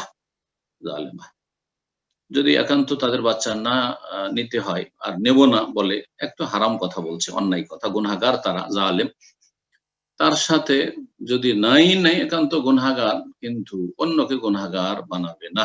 সেই জন্য বলবো যে তাহলে স্বামীকে অনুমতি দিয়ে দাও, স্বামী বিয়ে করবে, আর বিয়ে করে সে ইনসাফ করবে, ইনশাআল্লাহ তোমারও হক আদায় করবে, আর যাকে বিয়ে করে নিয়ে আসবে তারও হক আদায় করবে, আর না হলে রবের কাছে আসামের কাঠগড়ায় হাজির হবে। আর যদি শক্তি থাকে, ইমানি শক্তি, আল্লাহর ভয় ভীতি তাকওয়া থাকে, সুবিচার করে, তাহলে বহু বিবাহ উত্তম। জি, যে পারবে, যার শারীরিক ক্ষমতা আছে, আর্থিক ক্ষমতা আছে, ইমানি ক্ষমতা আছে, তার জন্য একাধিক বিয়ে করাই হচ্ছে উত্তম। কারণ আল্লাহ 2 দিয়ে শুরু করেছেন, 3, 4, তারপরে বলেছেন ফাইল্লাম তাস্তাতিউ ফাওয়াহিদা ফানকিহু মা তাবা লাকুম মিনান নিসাই মাসনা ওয়া সুলাসা ওয়া রুবা।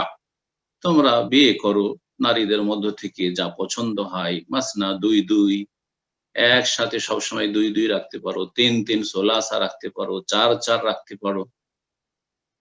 ফাইল্লাম তাস্তাতিউ, যদি না পারো, না পারো মানে শারীরিক ক্ষমতা নেই, আর্থিক ক্ষমতা নেই, দুটো স্ত্রীকে আপনি দুটো বাড়ি করে দিতে পারবেন না, চলার মতো বাড়ি করে দিতে পারবেন না, খাওয়াতে পারবেন না, অথবা আপনি ইমানি এত কমজোরি যে আপনি সুবিচার করতে পারবেন না, আপনি জুলম অত্যাচার করা শুরু করবেন, দ্বিতীয় বিয়ে করে আপনার প্রথমটাকে একবার উপেক্ষা করে দেবেন, এইরকম হলে হারাম বিয়ে করা। তাহলে ফাওয়াহিদা, তখন একটি করো। যেই মহিলারা স্বামীকে বিয়ে করতেও দিচ্ছে না, আবার বাচ্চাও নিতে চায় না, তারা আরো বড় জালেম, গুনাহগার। সুতরাং তাদেরকে বলবো যে আল্লাহকে ভয় করুন এবং হয় আল্লাহর তাকদীরের উপর সন্তুষ্ট হয়ে আপনি স্বাভাবিক ভাবে আপনি জীবনযাপন করুন, যাতে করে আল্লাহ যতটা ফয়সালা রেখেছেন ততটা দেবেন। পয়সার ক্ষেত্রে আমাদের মুসলিমদের পেট কাফেরদের মতো, জাহান্নামের মতো, হালমিম মাজিদ। আরে কোটি কোটি টাকার মালিকও যদি হয়ে যায়, কোন মুসলিম নেই যে বলবে যে আল্লাহ লাগবে না, টাকা যথেষ্ট হয়ে গেছে, এত টাকা করবোটা কি। আমার পৃথিবীতে কোনো মুসলিম খুঁজে পাওয়া যাবে না।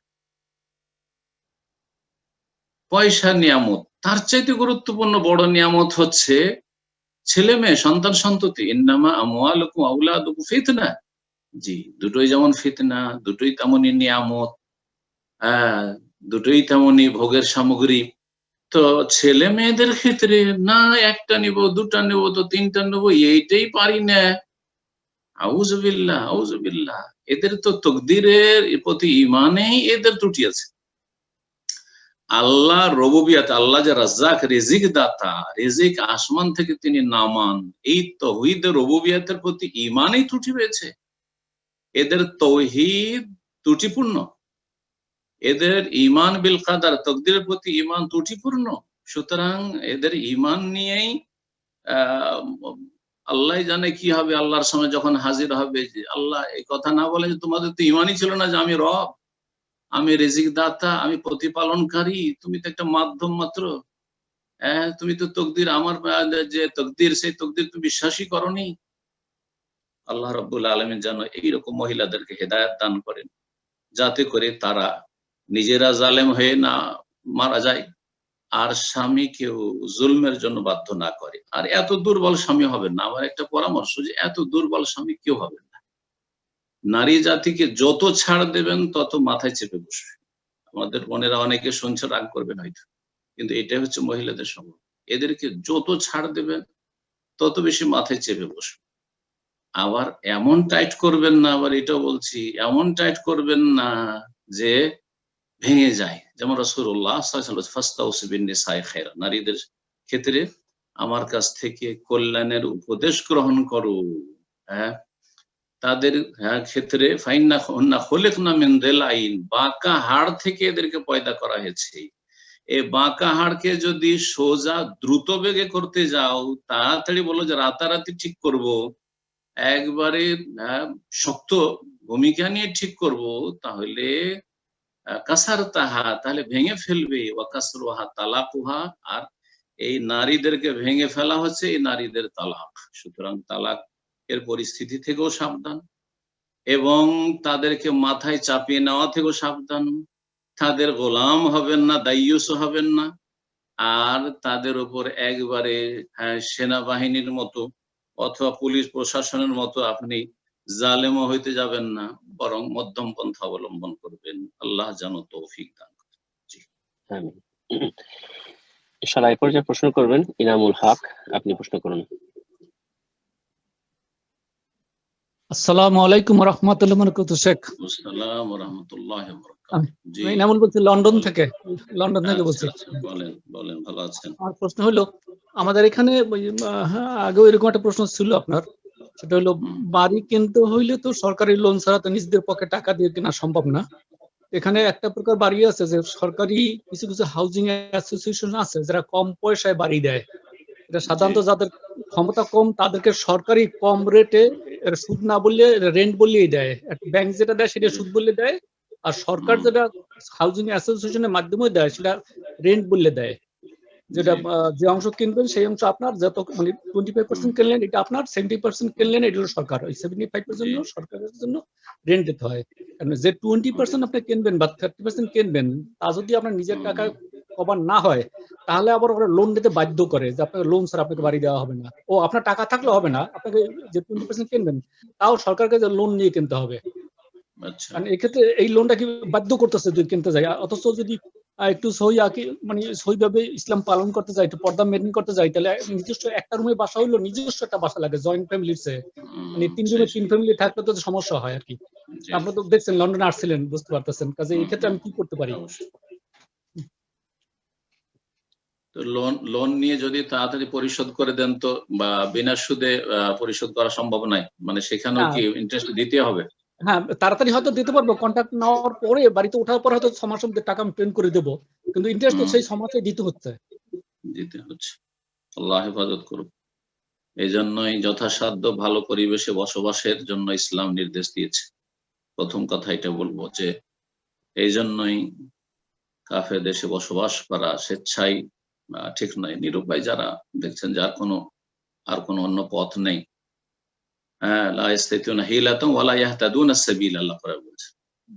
কোনো রাস্তা পথ আর পাচ্ছেন না, কোনো ওই নেই, তাদের ক্ষেত্রে ভিন্ন। কিন্তু শখ করে গিয়ে কাফের দেশে বসবাস করা বহু সমস্যা রয়েছে, তার মধ্যে এটা একটা সমস্যা। জি, যে আপনাকে সুদে জড়াতে বাধ্য হইতে হচ্ছে, অনেক জায়গায় আপনার মানে সন্দেহপূর্ণ খাবার খেতে হচ্ছে, আল্লাহ জানে কি খেলেন। যার কুফল ছেলে মেয়েদের মধ্যে দেখা যাচ্ছে যে হারাম খাওয়ার কারণে ছেলে মেয়েরা খারাপ হয়ে যাচ্ছে, তাদের চরিত্র খারাপ হয়ে যাচ্ছে, বা নিজেদের চরিত্র খারাপ হয়ে যাচ্ছে। তারপরে সুবহানাল্লাহ, অনেকে হারাম রিজিকের সাথে জড়িত, অনেকে ইমানের দুর্বলতার কারণে ধোঁকাবাজি করছেন, ইনকাম করছেন অনেক, আর কিন্তু আপনি সরকারি অনুদান নেওয়ার জন্য ইনকামকে হাইড করছেন, কত রকমের হারাম কাজ করছেন এসব দেশে গিয়ে। এই জন্যই ভালো পরিবেশে যথাসাধ্য যারা ভালো জায়গায় বসবাস করতে পারছেন তারা কখনো খারাপ জায়গায় বসবাস করতে যাবেন না, এটা প্রথম পরামর্শ। আর তারপরে বলবো যারা নিরুপায় দেখছেন, যার কোনো উপায় নেই, আমাকে এখানেই থাকতে হবে আর আমার অন্য কোনো পথ নেই, যদি এরকমটা হয়, সত্যি হয়, কিন্তু সত্যি কিনা এটা দেখতে হবে। তো যদি এরকমটা হয় তখন নিরুপায় হলে, যেমন আপনাদের দেশের ওলামারা বেশি জানছেন, তারা অনেকে বলেছেন যে আদ-দারুরাতু তুবিহুল মাহযুরা, নিরুপায় হলে কিছু নিষিদ্ধ কাজ জায়েজ হয়ে যাবে। আর যদি নিরুপায় না হয় তাহলে জায়েজ নয়। আর কিছু ওলামারা বলছেন না, মোটেই জায়েজ নয়। আল্লাহু তাআলা আলাম। এসব বিষয়গুলিতে চূড়ান্ত ফয়সালা দেওয়া এইভাবে আমভাবে বড় মুশকিল, কারণ সুদ ভয়ঙ্কর, এর পরিণাম আল্লাহু আকবার। সুদের বিরুদ্ধে আল্লাহ যুদ্ধের ঘোষণা করেছেন। ফাত্তাকুল্লাহ মাস্তাতাতুম, একটি কথা বলবো, আল্লাহ কোরআনে কারীমে বলেছেন সূরা তাগাবুনে, যথাসাধ্য আল্লাহকে ভয় করুন। ফাত্তাকুল্লাহ মাস্তাতাতুম, যথাসাধ্য আল্লাহকে ভয় করুন। আল্লাহ রাব্বুল আলামিন যেন আমাদেরকে তার তৌফিক দান করেন। আল্লাহু আ'লাম। আপনি ইনশাআল্লাহ এই পর্যায়ে প্রশ্ন করবেন। আব্দুর রাকিব, আপনি প্রশ্ন করুন।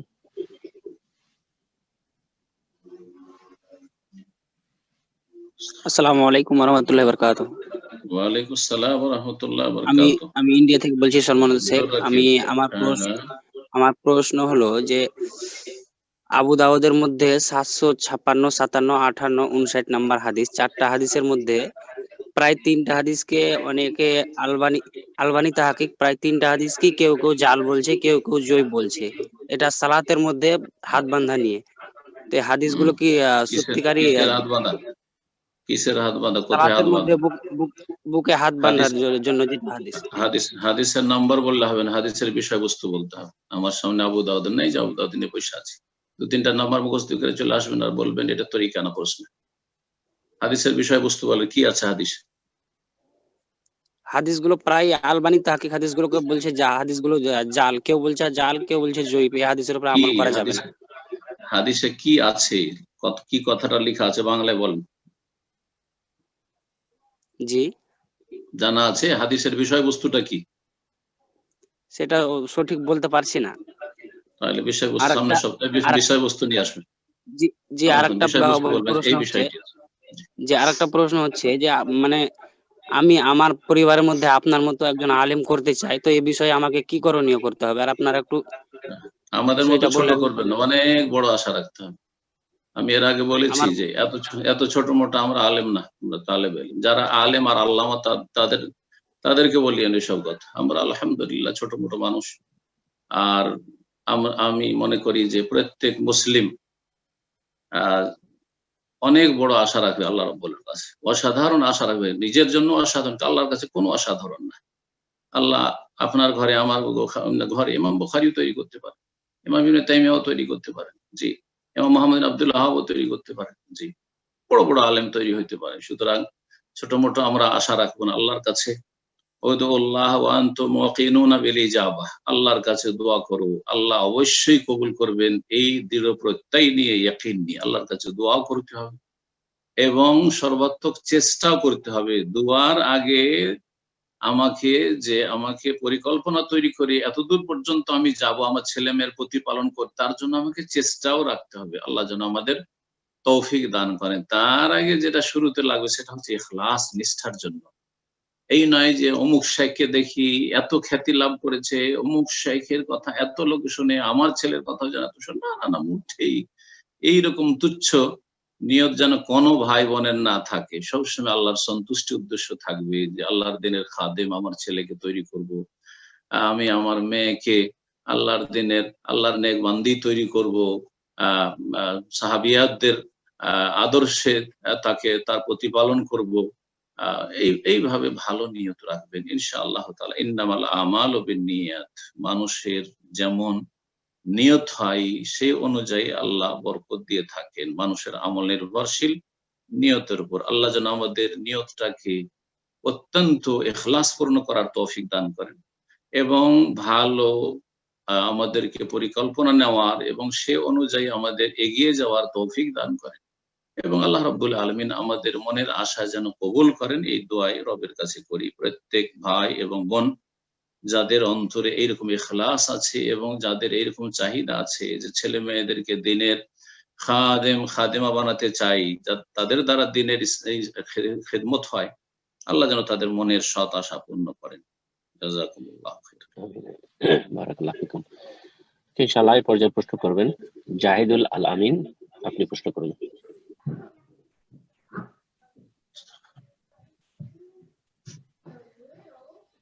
জি, আপনার ফোনটা আনমিউট আছে, প্রশ্ন করুন।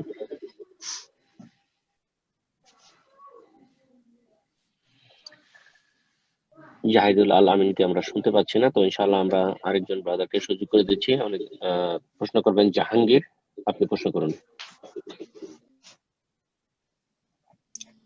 জি, আসসালামু আলাইকুম। আমি নিউ ইয়র্ক থেকে জাহাঙ্গীর বলছিলাম। জি জি বলেন। শাইখ ভালো আছেন? আলহামদুলিল্লাহ ভালো আছি, বলেন। আমার ছেলের ব্লাড টেস্টে ব্লাডের মধ্যে লিড পাওয়া গেছে, মানে সীসা। তো এখানে ওই যে অ্যাপার্টমেন্টে আমি ভাড়া থাকি তার নামে যদি আমি করি, মামলা করি, তাহলে লাখখানিক ডলারের মতো পাওয়া যায়। এই টাকাটা কি আমার জন্য হালাল? আপনার ছেলের যে ব্লাডে আপনার সীসা পাওয়া গেছে, সেটাতে কি তিনি দোষী, অভিযুক্ত? মানে বাসায় আবার নিউ ইয়র্ক হেলথ ডিপার্টমেন্ট থেকে ইন্সপেক্টর এসে বাসায় এসে তারা সীসাটা পাইছে ওয়ালের মধ্যে এবং চৌখাটের মধ্যে। তো তারা এটা সিল মাইরা দিয়ে গেছে এবং অ্যাপার্টমেন্টের যে মালিক সে এগুলা আবার ঠিক করে দিবে। আর আমি ডাক্তারের সাথে কথা বলছি, ডাক্তার বলতেছে এটা বেশি একটা মেজর না, আমরা যে মেডিসিন দিচ্ছি এটা 2-3 মাস পরে আবার ব্লাড টেস্ট করলে এটা হয়তো বা ঠিক হয়ে যাবে। মানে সে পয়সাটা কি সরকার দিবে না ওর কাছ থেকে নিয়ে দিবে ফাইন করে তাকে? মেবি মনে হয় অ্যাপার্টমেন্টের মালিক থেকে ফাইন করে দিবে, ফাইন করে নিয়ে দিবে। যদি তার কাছ থেকে ফাইন করে দেয় সরকার, তাহলে এই ক্ষেত্রে জরুরি যে সেই ব্যক্তি আসলে দোষী। আপনার ছেলের আক্রান্ত হওয়ার ক্ষেত্রে তার ভূমিকা রয়েছে বা সে দোষী বলে সাব্যস্ত, এটা যদি হয় তাহলে ফাইন করে নেওয়া বা সরকার ফাইন করে যদি দেয় তাহলে জায়েজ। আর যদি না হয় তাহলে তার সাথে অবিচার হবে, সে মুসলিম কারণ মুসলিম। পক্ষান্তরে সরকার যদি দেয় যে আপনার ছেলে অসুস্থ হয়েছে, সুতরাং সরকার এখানে অনুদান দেবে, তাহলে সরকার অনুদান নিতে পারেন, কোনো অসুবিধা। জি, আল্লাহু আ'লাম।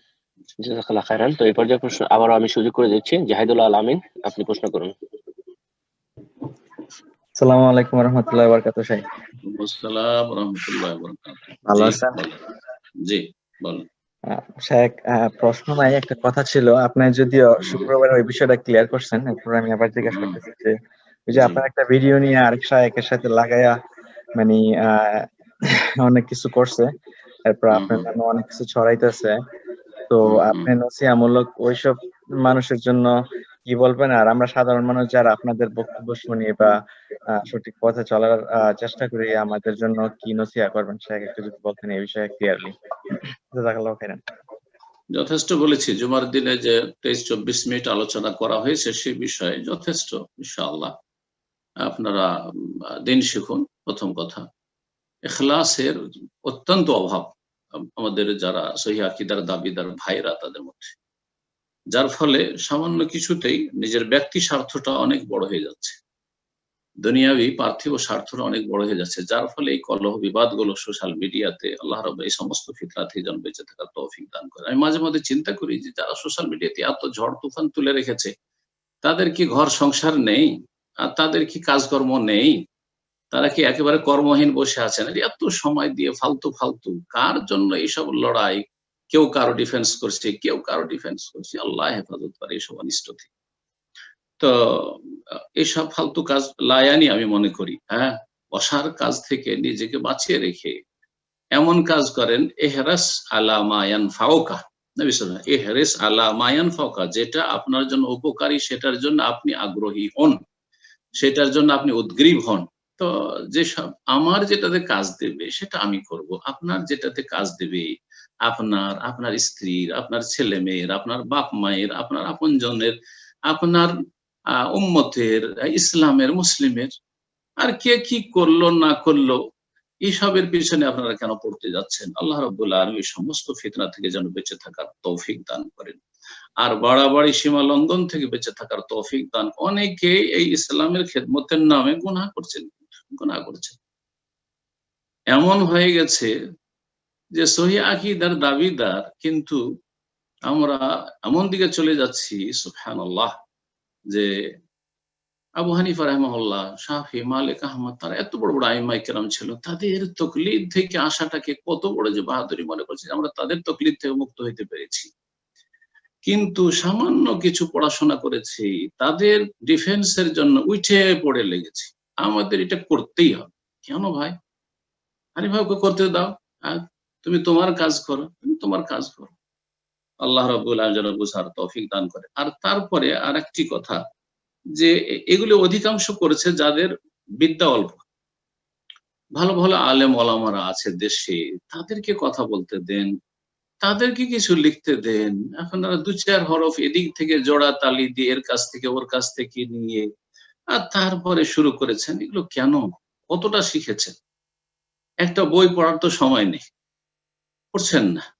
একটি লেকচার 1 ঘন্টার, আমার লেকচার গুলো গোটা গোটা থাকে, মানুষ শোনেন না। আজকাল লেকচার ওই 3 থেকে 4 মিনিট, 3-4 মিনিটের কথা যদি লেকচার পাই, হ্যাঁ, তাহলে শুনবে, আর না হলে দিল টেনে, এত শোনা যাবে। আরে কি শিখবেন আপনি? কি শিখবেন?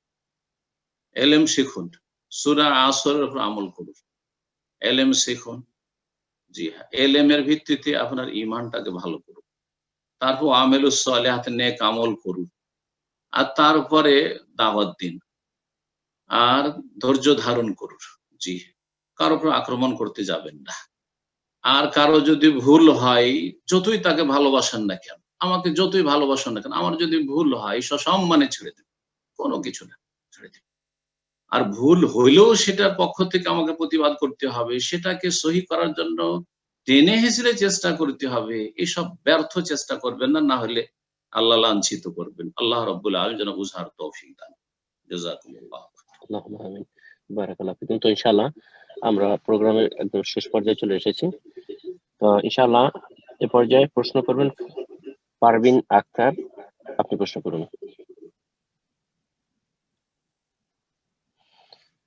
জি, পারভিন আক্তার, আপনার ফোনটা আনমিউট করে নিন।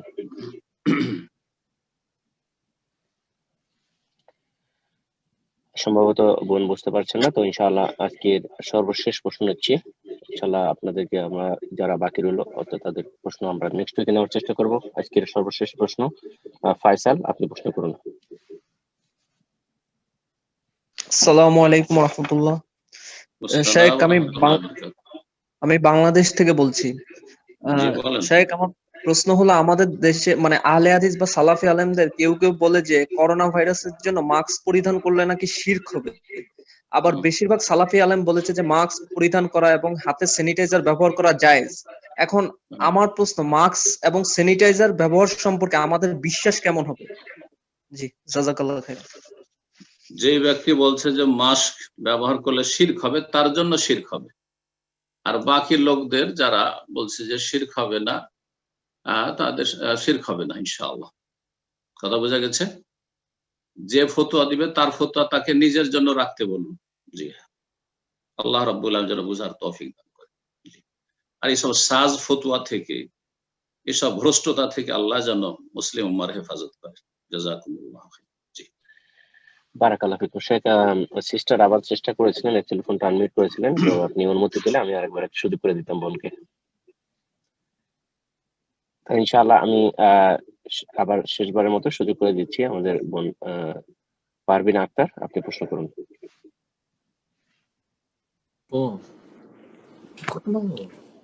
হ্যালো, আসসালামু আলাইকুম। ওয়ালাইকুম আসসালাম ওয়া রাহমাতুল্লাহি ওয়া বারাকাতুহু। জি, আমি নিউ ইয়র্ক থেকে বলছি। আমার ছোট্ট 2টা প্রশ্ন। একটা হলো আমার বোনের তরফ থেকে, আর একটা আমার বোনের তরফ থেকে। আমার বোন এক তালিমে যায় এখানে। তো কোন তালিম? আপা নাকি বলছে তাবলীগের তালিম না জামাতি তালিম? জামাতি তালিম, কোরআন শিক্ষা দেয়। তারপরে মানে জামাত ইসলামী? জামাতি ইসলামী না, এমনি। কোন তালিম? মানে ফাজাইল আমলের তালিম? আসলে আমি তো জানি না, আমি জানি না। এই যে জানবেন তারপর বলবেন। দুটো বেদাতির তালিম, ফাজাইল আমলের তবলিগ জামাতের তালিম সেটাও বেদাতির তালিম, আর তফিমুল কোরআনের তালিম জামাত ইসলামী সেটাও বেদাতির তালিম। এই দুই বেদাতির তালিম বাদ দিয়ে যদি কোরআন হাদিসের তালিম হয়, আর তাফসীর শুনুন, তাফসীর যদি হয় তো তাফসীর করনেওয়ালা যাতে করে কোন আলেম হয়, আলেমা হয়, আর জেনারেল লাইনের শিক্ষিত তাফসীর করতে বসেছে, এইরকম তালিমে যাওয়ার দরকার নেই। ঘরে বসে ভালো আলেমদের কাছ থেকে আলোচনা শুনবেন। জি। আর হাদিসের তালিম হলে যাতে করে বুখারী মুসলিম এগুলো হাদিসের তালিম হয়, বিশুদ্ধ হাদিসের তালিম হয়। জি। জাল জয়ীফের না হয়, সুফিবাদের না হয়, ওই আন্দোলন করে আমরা ক্ষমতা দখল করার তালিম না হয়, হ্যাঁ, একামতিদের মানে ক্ষমতা দখল, ওইসব ভ্রান্ত তালিম যেন না হয়। জি, আশা করি বুঝতে পারছেন। জীবন আপনার দ্বিতীয় প্রশ্নটা করুন এবং এর মাধ্যমে আমাদের প্রোগ্রাম শেষ হয়ে যাবে আজকে। জি, দ্বিতীয় প্রশ্নটা হয়েছে, আমি বাংলাদেশে একটা জমি বিক্রি করছিলাম, তো ওইটা 1 বছর 1 মাস মানে 13 মান্থ হয়েছে, তারপর আমি আরেকটা কিছু কাজে লাগাইছি। এখন কি আমি ওইটার জাকাত দিতে হবে? টাকা খরচ হয়ে গেছে না টাকা জমা আছে আপনার? টাকাটা আমাদের কাছে মানে 13 মান্থ ছিল, এখন খরচ হয়ে গেছে। 13 মান্থ পর্যন্ত আপনার কাছে টাকাটা মজুদ ছিল, ঠিক না? হ্যাঁ, বাংলাদেশে ছিল, বাংলাদেশ থেকে আনতে আমার প্রায় 6 মাস লাগছে, এখানে আসার পরে 7 মাস ছিল। মোট কথা আপনার মালিকানায় ছিল সেখানে, সেটা পৃথিবীর যেখানেই থাক না কেন। 1 বছর 12 মাস থাকলে জাকাত দিতে হবে। তারপরে যদি খরচ করে থাকেন তো জাকাত দিয়ে দিবেন, ওই অ্যামাউন্টটার জাকাত দিয়ে দিবেন যতটা ছিল। যদি এখন জমিতে লাগিয়ে দিয়েছেন, কিন্তু যেহেতু সেটা 13 মাস পর্যন্ত ছিল বলছেন, সুতরাং সেটার জাকাত দিয়ে দিবেন। আর শতকরা 2.5 টাকা করে, ঠিক আছে? আচ্ছা, $400 উপরে থাকলে কি জাকাত দিতে হবে? আমাদের জাকাত 1000 রিয়াল, আমরা হিসাব করে দেখেছি 1000 রিয়াল হলেই জাকাত দিতে হয়। তাহলে 1000 রিয়াল, $300 হলে 1000 রিয়ালের বেশি হয়ে যায়, বুঝছেন? সুতরাং $300 হলে জাকাত লাগবে। জি, এটাই হচ্ছে সূক্ষ্ম হিসাব, এটা আমাদের হিসাব করা আছে। এবং জাকাত চাঁদিতে ধরতে হবে, চাঁদের নিসাবে ধরতে হবে। সেটাতে যেহেতু আগে এখন নিসাব পৌঁছেছে, সেটাতে গরিবদেরও উপকার রয়েছে, লাভ রয়েছে। আর সারা পৃথিবীতে কাগজের নোটের আগে চাঁদির টাকায়, রূপার টাকায় চলতো, সেই জন্য রূপা বা চাঁদের নেশাব ধরলে 1000 রিয়াল অর্থাৎ আনুমানিক $300 সামান্য কমই হয়। $300 ধরে রাখেন, $300 কারো কাছে 1 বছর ধরে যদি পড়ে থাকে তাহলে তাতে জাকাত দিতে হবে। জি, জাযাকাল্লাহ খায়ের শেখ, অনেক সময় হয়ে গেল, তো আজকে এখানে শেষ করে দেন। ইনশাআল্লাহ নেক্সট উইকে আবার আমরা আলোচনা শুনবো। রব্বুল আলামিনের কাছে দোয়া করি, আল্লাহ রব্বুল আলামিন যেন সমস্ত ফিতনা থেকে আমাদের বেঁচে থাকার তৌফিক দান করেন। ربنا لا تجعلنا فتنة للقوم الظالمين ونجنا برحمتك من القوم الكافرين. ربنا آتنا في الدنيا حسنة وفي الآخرة حسنة وقنا عذاب النار. ربنا اغفر لنا ولإخواننا الذين سبقونا بالإيمان ولا تجعل في قلوبنا غلا للذين آمنوا ربنا إنك رؤوف رحيم. আল্লাহ রব্বুল আলামিন আমাদের অন্তরকে প্রতিটি মুমিন মুমিনাত সম্পর্কে পরিষ্কার সাফ রাখার, কালিমা মুক্ত রাখার তৌফিক দান করেন।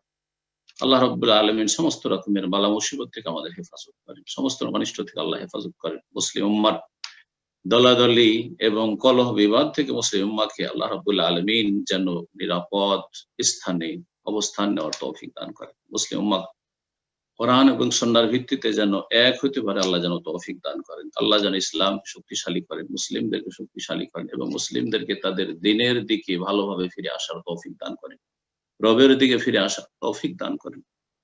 আল্লাহ রাব্বুল আলামিন আমাদের ত্রুটিগুলি যেন মাফ করে দেন।